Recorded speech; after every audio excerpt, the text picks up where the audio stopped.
I'm Will Hedrick. And I'm Jordan Schaffer. And this is Dog Ears and Timestamps, a book club podcast. We got dragons back, dude. Yeah, Back in the Dragons, Jordan's favorite thing of all time, forever. That might be why this is my favorite book that, like, not you, but that we've, like, randomly sort of picked, you know? Yeah. Like a randomly generated. I feel like I was anticipating the Rhett and Link book too much. That wasn't not too much, but, like, I don't know. I was expecting that one. Stephen King, we've kind of grown to like together, you know, like, so, I mean, when that one came out, that was like a no-brainer, but this one was kind of, I don't know, I don't think... It just being like out of nowhere. Right. Nothing to lead up to it. No Exactly. reason for us to pick it other than it's out today. Yeah. And it sounds interesting-ish. Yeah, neither of us had read Artemis Fowl. I still can't pronounce the author's name, you know, Owen Colfer. Owen Colfer, I think. Owen, yeah. And I don't know, obviously... You can tell, like, that he's written a lot of books. I feel like I can tell. It feels like there's layers in this that aren't too hard to follow. Yeah, I don't know. I don't know. We were talking about it earlier, and it's not like this book is the most, like, intense reading level. You know, It's a really low reading level. I think it's definitely still like in the young adult vein as the Artemis Fowl series, you know, at least categorized is. I haven't read it, so I can't attest to it personally, but that's what it's categorized as. Yeah. The approach that it's taking towards being more mature is kind of just like bombardment of vulgarity, which is something that a young adult would do. Yeah. And so I don't know if that's just because obviously Owen's not a young adult anymore. You know, even just having the time spent writing the Artemis Fowl series, it'd be almost impossible for him to be a young adult anymore. Yeah. But if that's all he's ever written, then I guess that ends up being like the mindset that you put yourself into. And so, you know, never thought about that. Because like you said, there's nothing overly complex about this story. It's not trying to tackle any like really heavy themes or anything like that.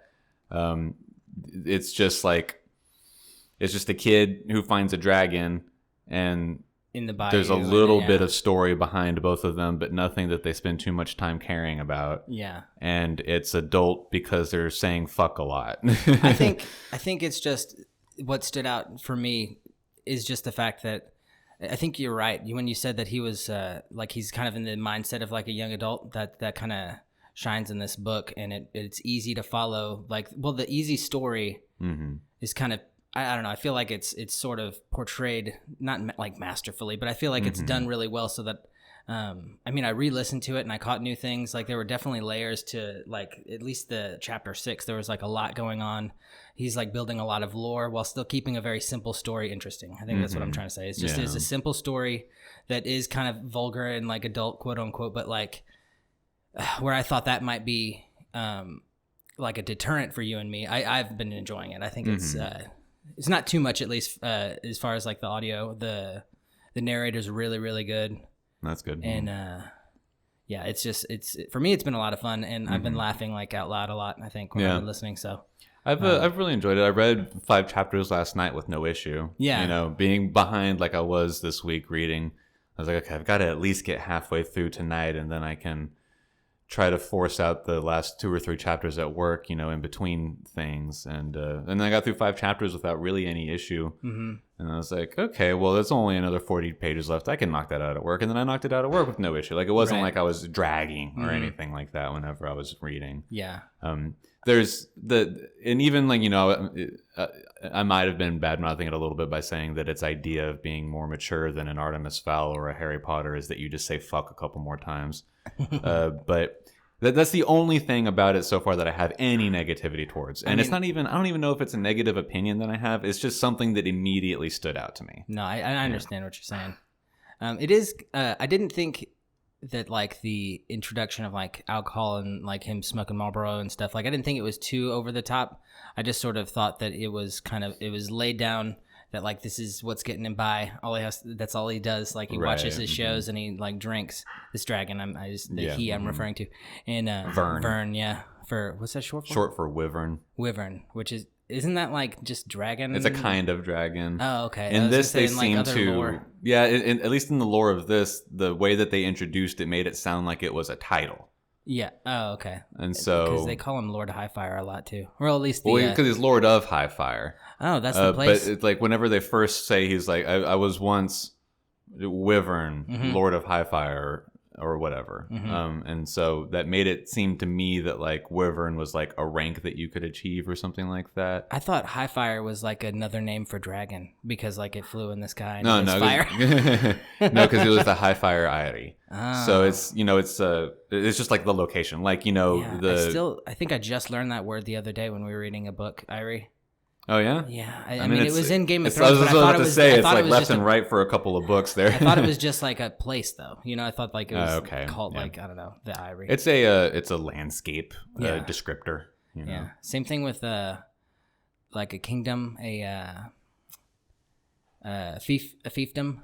Mm-hmm. Yeah, I learned that one a couple books ago. Yeah, but like every now and then they'll throw them out, and it'll slow me down a little bit. But I like that it's a current, like a modern book, but with like the fantasy element of like the dragon. And I don't know, honestly, like when I was re-listening, I was just, I missed a few like kind of key details, but it was funnier the second time. Like I knew that, cause like we're kind of introduced to like this sort of like, I guess like a redneck kid who's like trying to take care of his mom, I feel like is the vibe that we're getting, even though his mom is like definitely the responsible one. It sounds like she's a nurse and he's just kind of like a delinquent. He gets in trouble, but he's constantly trying to make a buck where he can, working different jobs for different people to help contribute. Right. And I feel like we're given this real simple, like kind of dopey kid, and like the dragon, I don't know, he gets away from the dragon in such a like a dumb way where like a crocodile challenges the dragon to like territory battle. And I thought that was, I don't know, the second time through I thought it was really like extra funny. And I thought that might have been the funniest bit was because whenever one of the first times that we're in from Vern's perspective, he's is talking about the being the last dragon and how lonely it is, and that's why he drinks and all that to and just like loses himself in fucking Netflix and whatever. Because it's easy. It, just helps him stop being lonely, which is a relatively identifiable set of habits, even for real humans. And he goes through a lot, too. Like, I didn't realize he had, like, several different relationships with human women and, like... Well, just humans in general. I don't think that, at least that he has outright said thus far that he's ever had any sort of, like, specific female-human relation. I thought he had two. He said he'd done it twice because his friend, the like dragonborn guy, said like, why don't you settle down with a human if you like him so much? And he's like, I have twice, but they always betray me in the end. Never in 1,000 years can I trust a human. Well, I mean, well, yeah, because he does talk about like in the past. I think specifically whenever he's talking about himself in his previous relationships with humans, he has mentioned that once or twice there have been a couple that he even liked, but they ended up just like betraying him or whatever. But it doesn't ever mention anything about gender or anything like that. Okay, I guess I might have read into it, but to me it sounded like there were several like women that he had been in a relationship with because he had like been suggesting like, why don't you settle down with a human? So I don't know. It doesn't really matter. I just didn't think. Yeah, I don't see why Waxman would say that to him because at least from the time that we've met Vern on, he's been 100% against humanity. Yeah, maybe, it wouldn't make sense for Waxman to suddenly maybe be Waxman likes humans so much, and maybe he was because the one Waxman's the one who's like having this sort of like spiritual epiphany over the past decade or so, where he's realizing, and he keeps telling Vern over and over in that interaction when he's trying to decide whether or not they kill Squib. Yeah, he's like. Waxman's like, as I get older, I'm just realizing we're all just souls, man, and some of us are more assholes than the others, but you know, whatever. He's been doing that speech for a while, though. He said, yeah, well, yeah, that's what I said over the past like 10 years or so. So that's a long time. We've only been with them for a couple of days. Yeah, but and Vern was then like, what? So you're going soft on me now? Blah blah blah. He's like, Vern's holding, hard to the fuck all humans mentality. It's just you and I. Yeah. Sorry, go on. But man, what was I talking about in any case? We were talking about the alligators interrupting whenever Vern was originally going to kill Squib. Yeah. And so he's mentioned about like how he interacts with the alligators because they are also lizards and seem to respect him to some degree. Them recognizing that he is a larger, more powerful reptile. In the swamp.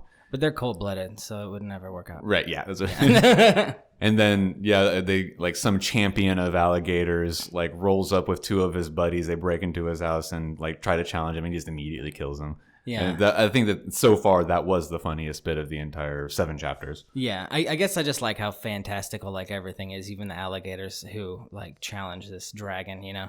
Right. And I liked how Squib like stumbled in there and he was all like, I feel like he did everything exactly the way I would have done. Just super scared, super scared and respectful. Kind of like, I feel like if I met a dragon, I'd probably treat him similar to how like if I met like God. You know what I mean? Yeah. I don't know. They're so crazy. It definitely would depend on the situation. Because if he's just like, drinking a bottle of Kettle One and just talking to you like a regular person, you probably I don't know that I would like immediately anything necessarily, but I guess in that situation I would be able to talk back. Because if it was just like, just like this raw beast that was just like screaming and breathing fire and nothing intelligible, I would probably yell and run away. Oh yeah. But if it was relatively U-sized, because I don't think that there's ever a point where he said, and he was 5 feet taller than me. Yeah. But it made it seem like he was relatively people sized, like maybe like 2 stories, 3 stories, like not crazy big, right? Like big enough he's for a able person to to he's ride. able to pick him up, and he's able to be seen whenever he's flying through the sky, potentially. That's a couple stories. But they don't make it seem. There's never a point where Squib references his size. There's never a point where he's like, oh man, it was crazy how big he was, or oh man, he was my size. And then he fits in Waxman's houseboat. Yeah, because he could only be like 10 feet. Yeah. 10 feet, because that'd be big enough to, he's a dragon, so he has dragon strength. He'd be able to pick me up, but I didn't think about that. I keep imagining a huge dragon, because that's just when you say dragon. Right. And he's millennia And then old. even the shack that he lives in can't be, it's not like he's so big that he would need an insanely large shack, because then that would be seen as well, Yeah, they really don't mention his size at all. That's not an issue. I bet that he's probably like just like Mewtwo? standing with like a regular gait, because there's no way that it's like, feet to head just straight up all the time like a giraffe. He's probably like, 8.5 foot with his regular stance. Maybe if he stretches out, he's like 12 foot or something like that. Is that how tall you think like Charizard was, probably? I think Charizard is 14 feet. Really? I think so, if I remember correctly. But I could be wrong. I should know that I just got a Charizard in Pokemon. I think Mewtwo's 6'4". Because I think Matt Williams is the same height as Mewtwo. But that's the only Pokemon height I knew. In my head, I'm imagining Charizard not being that much taller than Ash, so still being able to like fit inside a house. And for some reason, that mattered to me. Yeah, the like, anime did not do size. a very good job of having like representative sizes, or at least sizes that were one for one equivalents to what was in the video game. Well, yeah, even because the game didn't. Yeah, exactly. But in the game, it's also all like weird perspective, because like. Your trainer comes out for just a second, throws the ball, and then fades away. And then it's just like, this assumed battlefield between the two Pokemon. Even the two Pokemon aren't proportional to each other in any way. I'm just looking up a Charizard's height. Yeah, for some reason that seemed to make more sense in my head if I said he was Charizard sized. But Charizard's 5'7". 5'7"? I'm taller than Charizard? I'm taller than Charizard. Oh, well. There we go. That's probably how tall he is. Vern, this is just a book about Pokemon. Yeah, I mean, this is a Pokemon book. All the other Pokemon are dead though, except for Gator. Yeah, that's true. There's some alligator Pokemon. Is there an alligator Pokemon? I think so. Like there's a new Pokemon in the current generation, or maybe it's from the previous generation. That's like half alligator, half dog. Okay, I was gonna say I feel like an alligator. It kind of sucks. I don't like to use it. Oh yeah, an alligator would be a huge oversight. Totodile. There we go. Yeah, he's an alligator. Well, crocodile, but it evolves into something else and then into alligator, which is gator. Literally just a conjunction of ferocious alligator. Yeah. Anyways, enough about Pokemon. I mean, that's what the book's about. So. That's true. Yeah, this is a Pokemon podcast now. Poke Podcast 2020. Yeah, Vern is Pikachu. Squib is Ash. No. I like. So the lore, like the names of things in this book, were you familiar with any of them? Like Mogwai? Yeah. You knew that one already? I didn't know that. I wrote it down. How do you spell that? In the printed version, they're spelling it Mogwai. That's what I put. Mogwai. Mogwai. which is the name of the little creatures in fucking what's How to that? Train Your Fucking Dragon? no, classic like 80s Pokemon. kids movie. 80s kids movie? The one's named Gizmo. You get them wet and they multiply. You can't feed them after midnight because then they turn into demons. Yeah, they're called Mogwai. Okay. Or that's what the old Chinese man that sells him the one and tells him don't do these rules, and then he basically goes home and immediately breaks all the rules. Yeah, fed him after dark or whatever. What is that fucking movie called? Well, Gremlins. Thank you, Kenneth. Kenneth is in the background cooking. So those were little dragons? Half dragon, half human? Little Mogwai. So you had heard of Mogwai before, but were you so you weren't thinking, obviously. I wouldn't have initially described him as what Waxman is, which is a half dragon, half human. Right. The way that they describe it even is that, they're this half, there's this dragonkin race. It's just that the Chinese called them Mogwai, which is they're like equivalent of like a, sort of like a demon kind of monster. I never watched the movie. It's not like a Furby, right? That's what I'm thinking in my head. They look like kind of Furbies. Like Furbies to start. Oh, and then but then you feed it after midnight, it turns into a demon. If you get it wet, it multiplies. Dragon will. Yeah, dragon. Well, that would be terrible if you just got a dragon wet and it multiplied. Yeah. Okay, but they wouldn't have died out. Vern wouldn't have a problem. He lives in a swamp. Yeah. Okay, so you already knew Mogwai, and his friend Waxman the Mogwai is only centuries old, where Vern is millennia old. I thought that was cool that he could. Well, he also talked about how he was like kind of stooping to the level of being friends with a dragonkin. Like they don't fit in with humans and they don't fit in with dragons. They're their own thing. And back when everybody was a little more proliferate, but now that they're all dying out, it's like okay, now we have to stay together because humanity's fucking us. He staged like a big rescue operation to save him, and then they're still like spiteful to each other. It's funny. Right? Yeah. They kind of pick on each other. Yeah, I like their relationship a lot, and I like that. Like basically the whole premise of the entire book, like that everything like in the hook page, I feel like that made us kind of think like, oh, this will be a fun dragon story. Everything has already been given to us. I feel like even a little more, we're kind of given almost the Scooby-Doo vibe where you see what like who did the murder or who did whatever crime, because we know who did it, but we have yet to see how that matters for the rest of the town, other than the fact that Squibb saw the murder. Well, he didn't see the murder, he saw the body, and then he saw like a giant snapping turtle. I did air quotes. Sorry, nobody knows except Will. But so like this big snapping turtle that it's got to be Vern, right? No. Really? Yeah. I thought for sure it had to be Vern. No. You think it's a giant snapping turtle? Yeah, totally. He said it was a snapping turtle. He outright says in the giant snapping turtle came up. Yeah, but I thought that was just a rumor because of Vern living in the bayou. Well, there is a rumor about a monster of Honey Island, and I thought they're assuming that it might be Vern, or at least right now Squibb is assuming that it's Vern. I thought Waxman said, more or less the same thing. But then also that conversation between Waxman and Squibb, whenever Squibb goes there to deliver the product and then he runs into Vern again, that whole conversation is just Waxman having his tongue in his cheek. So you can't really take anything that he says as being like the common local lore.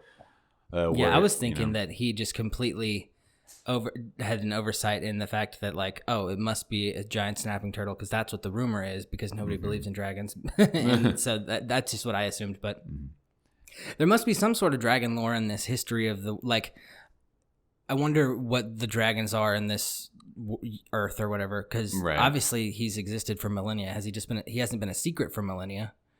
He's talked about fighting. I mean, they used to be lords. They ruled everything until they let the humans get comfortable enough and learn enough about their ways and politics that the humans were able to stage revolts and at some point become successing. For such a simple like story, I feel like he's got a lot in there already. Mm-hmm. And then, well, there's I think there's a difference between something just being a lot and something having depth, because right now there's a lot of things that he has introduced to this lore that just beg questions. Because there's like all these, like you said, if there has to be lore from the past about dragons. And if dragons used to rule over men and men had to overcome that obstacle, then every human should know that dragons used to exist. Yeah, there should be documentation about that, but there's not. I mean, the One Ring, that got lost to time, right? I mean, that's just me picking at straws or whatever the saying is. Yeah, but and there's other things sort of in the same vein where like, you know, he's like an idea is being thrown out there, but to me it just begs more questions. Right. I like it so far, but go on. Sorry. Yeah. And so, you know, I don't know. There's a difference between like giving somebody, like giving your reader or your viewer or whatever, you know, enough of a thing that they're kind of desiring more. Yeah. And giving your, you know, audience a bit of a thing, and then they're like, but then what about this? You know, there's a difference between like asking questions and being like, oh, I would like to know more. You know, those are two different attitudes, I think, that can be given to your audience. And right now, the attitude that I'm having to take with the stuff that's being given to me is like, but then what about this? And what about if it went this way? And, you know, I'm asking questions as opposed to being interested. I got you. And so it's just kind of weird. Yeah, like Lost. Like Lost is just such a fucking joke of a show. Yeah, you had to keep watching just because you're frustrated at it. You weren't like happy. And then nothing got answered ever. Yeah. I guess I have this blind faith since this author's already written so many books that it's just going to work out. I'm re-listening to Harry Potter right now, and I didn't really like Prisoner of Azkaban, like as like a whole. On the whole, it's my least favorite. But re-listening to it after doing this podcast, I feel like now I see it in a whole new light. But it would be interesting to go in, because I haven't read the series either in probably almost a decade at this point. So I'm sure that I've got a different perspective on a lot of things. Yeah, if you want to borrow the Audible, I can. I got you.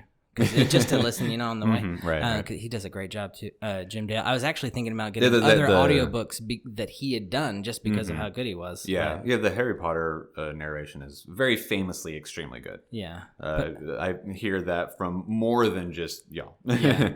But, well, in book 3, listening through this time, it's just, you can tell how much better she's getting as an author and a storyteller, like as the books are progressing, not just because they're getting longer. That was the easy way to see, like, oh wow, she's a better writer. She's writing a bigger book. That's kind of how I thought as a kid. But now, like rereading them, the book 3 has a lot of like depth and a lot of like, she layered it so well, and it doesn't feel like she forcefully put any layers in. Like the book I'm on now, Order of the Phoenix, it almost feels like Grop, I can't ever say his name, Hagrid's brother. Half brother, the giant Grop.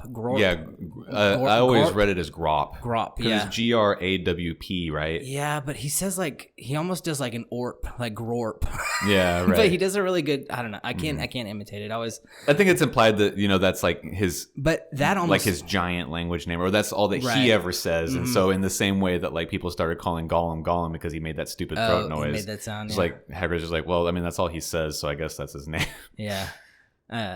Well, I almost feel like Grop was like an afterthought, and she just made it work out really well. But maybe so. But I mean, I hate to judge because Grop could have been there the whole time, because it is something that she talked about from the beginning, because she laid that, like she set that foundation for I don't know.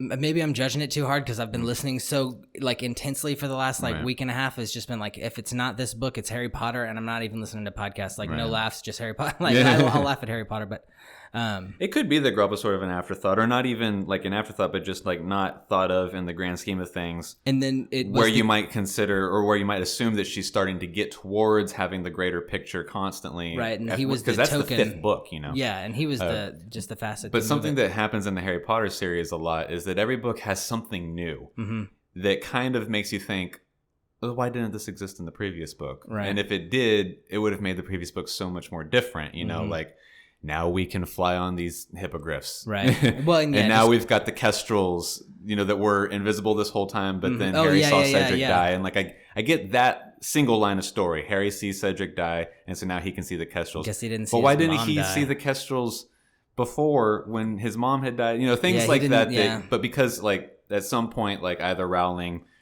read a new thing in like, you know, the old English bestiary, or, you know, had a new idea. I was like, oh, that's a great idea for me to include in the new book or something. It's just like, in the same way that like Dragon Ball gets really annoying, is, you know, there's always the next level of power. Yeah. And this guy who's the most powerful thing that's ever happened to the cat god finally shows up because he wants to eat, but he didn't give a shit whenever, you know, fucking the Namekians were dying and all this other shit. Like, you know, there's just always another new thing that, you know, for all intents and purposes, not intents and purposes, but for, in all practical reasoning, when you look at it in hindsight, throws everything that happened before it out the window. Yeah, I kind of like how in Dragon Ball Super, the only redeeming quality of the humans is that our food is like amazing because we don't have any of the strongest fighters. Yeah. The fact that like you can mix Saiyan genes and then they're better almost is like our quality. But then Goku is just like, well, I'm the best anyway. Yeah, even though they then go and define and say that half-blood Saiyans are more strong, Goku says, but not stronger than me. Not stronger than this freaking mud blood of Saiyans. But anyway, so I think that the lore building up in this, I guess maybe for me, I just have all this blind faith because of, and it could come all and tie together. We've only read the first 7 chapters and half of them were only like, 7 pages each. So there's not a lot that has happened yet. And so I do also hope that it does tie together a little bit better, and the things that were once questions for me just then become okay. I was just jumping ahead. It all just fits. Yeah, you don't have to keep asking, and right. I hope so too, because I mean, with like I was saying, kind of having the Scooby Doo sort of intro, like we know who did the thing, right? Just like how does it relate to our characters, and we're about to lose Waxman. Is that a last name? Waxman Newman. Waxman. We're losing him because he's going to go in the hole. He's going to hibernate or whatever. He's got to go through this like regenerative cycle. Yeah. Or something. So I wonder if that means that Vern has any sort of cycles that he has. Probably not, but I don't think so. He does at one point talk about how he sheds every now and then, but that's about it. Yeah, and is that thing about the scale real, or are they just doing that to like string them along? I'm sure it is in some sort of dragon lore at some point. It wouldn't surprise me if it was just them lying. That's what I thought was happening. It was just like, Waxman's scheme to say, look, let's just take the time that I'm hibernating that you need a lackey anyways to string this kid along to do what it is that we need him to do and be shut up. Yeah. And then if you change your mind by the end of that period of time, then we save a life. And I like that he made it like by having him chew on the dragon scale or whatever, he almost made it like you're like consuming this magic. You know what I don't know. Yeah. It's like you have to do. You're already in on this magic thing, and now you have to do it. You're bound magically. I feel like that was the vibe I was getting. Is like he's trying to make it beyond his control. Like and when I say his, I mean Squib's control. Like he has no say in the matter. He can't. Waxman already has a lot of faith in him not being a snitch. Thank you. God, I could not come up with it. Has a lot of faith in him not being a snitch, but obviously Vern doesn't, and those are I think the two we're gonna get because Waxman's leaving. So yeah. It's definitely Vern and Squib here on out, and then we, jump back to Hook, the constable, our bad guy. Yeah, who's in love with Squib's mom. Mm-hmm. So we're gonna see, perspectives from him because we already have, and knowing that he's now our main villain, we're gonna continue to see him because we already have. So now that we've gotten both sides of the story, it would be weird for us to suddenly not see the other side of the story. The murderer and the constable. Like, he's in the... Is that a good spot to be in if you want to murder somebody in a small town? The constable? I mean, that's always how it plays out in these stories, right? Like, the small town cop is corrupt as shit and, he gets a taste mayor's of power. in on it probably and all that sort of stuff. Yeah, I'm surprised Squib isn't like his dopey deputy or something. Like, that might have been too much. That would have been way too much. Yeah, I don't think I would have been able to continue if that was what it was. I might have called you and been like, "We got to pick another book." Yeah, we're just gonna have to cancel that. We'll cancel the podcast. We haven't said it yet, but we're recording on Will's birthday, so happy birthday, Will! Oh, it is my birthday. I want it in. Thank you. In audio. Somehow made it to 29, and we have a new logo. Yes, I commissioned a logo from my coworker who does art. It looks awesome. It's exciting. Y'all will be able to see it on this episode. I'll be uploading it, as the, thing for this episode. And I'll probably change the profile stuff on the SoundCloud page as well for it and all that sort of shit. So that's exciting. Yeah. Actual, commissioned work. Yeah. Instead of the really, hasty garbage fucking Microsoft Paint job that I did for the original. Yeah, that was fun though. Just throwing it together, let's put this little inside joke for us. Right. Our birthdays. That was in case y'all didn't know what the numbers were. Right. And having this new, like, actually, you know, like, done thing now allows us to potentially put it on stuff as well. Oh, true. Oh, yeah, because it's completely 100% right. ours. Yeah. Nice. Yeah. We have, like, no doubt that anybody will never be able to come at us and be like, hey, you stole my image here, because we did steal some elements for the original. And it actually looks nice, and it's something that you would want to have on a sticker or something. It looks really good. And if anybody ever came for us, it'd probably be for reading quotes of the first book. That's fair use. Okay, never mind then. We're good. Yeah, we're 100%. Fine. We also didn't make any money off of those episodes, so we're good to go. So you guys know how to find us on Instagram and Twitter at ears_stamps, and then dogearsandtimestamps@gmail.com. Mm-hmm. I didn't really have anything else to say. I was just kind of taking it. Yeah, through. I don't think there's nothing really happened. It's we're just, as is so often with the first third of any sort of story, it's a lot of setup. Yeah. Certainly in shorter books like this. So it's just, you know, scene setting, developing, or, you know, presenting the dynamic of the relationships. Yeah, Squib's taken over as the familiar, quote unquote. They don't like the term familiar, but whatever. We'll learn more about that in the lore as we go. But so he's taken over, and that's kind of where we're leaving him. Yep. But yeah, so dogearsandtimestamps@gmail.com, and 7 more chapters. Yes. 7 chapters this week, 7 chapters next week, 7 chapters to finish it off. Yeah, it works out nice. Yes, it's a good 21 chapters. Each section is roughly within 20 page counts of each other, so it, you know, stays about the same balance. So 7 more chapters. I guess that's 8 through 14. Yeah. And we'll see y'all next week with those. Yeah, and we might consider doing a little more anime podcast, just because that's something Will and I are kind of. Yeah, I mean and we like it. We do it.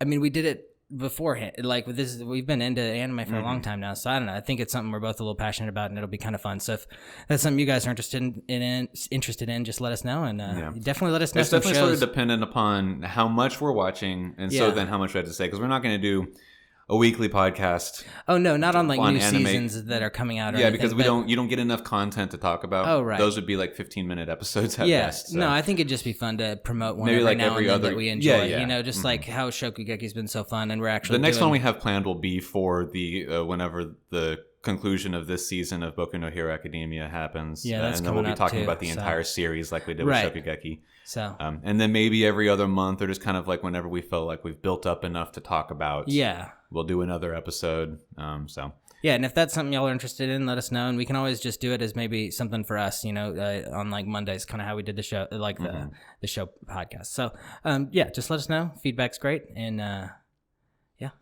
right, read 7 more chapters. Yep, 7 more chapters. I'm Will Hedrick. I'm Jordan Schaffer. This is Doggers and Timestamps.